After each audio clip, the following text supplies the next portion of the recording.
New push tonight to require public schools to have carbon monoxide detectors. This new bill in the works after dozens of students and staff fell ill from CO exposure due to a faulty furnace in a Crandon school building. Now, to be clear, we don't know yet if the school had carbon monoxide detectors, but advocates and lawmakers say having working detectors can make a big difference. In the First Alert Update, Emily Byers shares details of the spill. We averted a possible deadly disaster up in Crandon last weekend.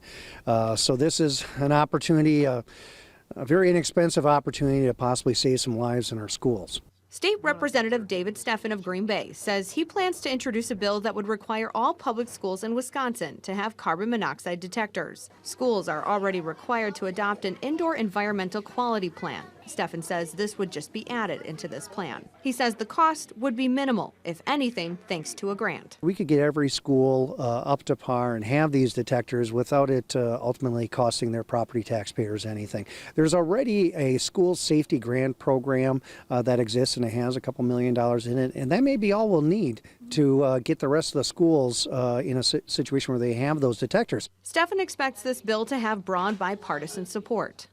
50% of our schools in the United States are over 100 years old. Janie Black is an advocate for clean air in our schools.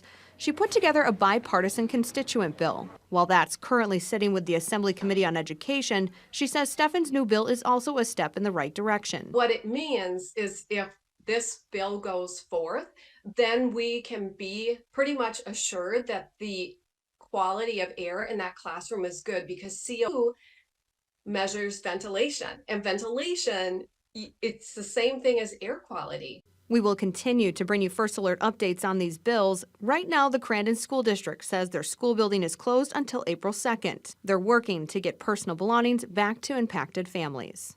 Emily Byer, Action 2 News.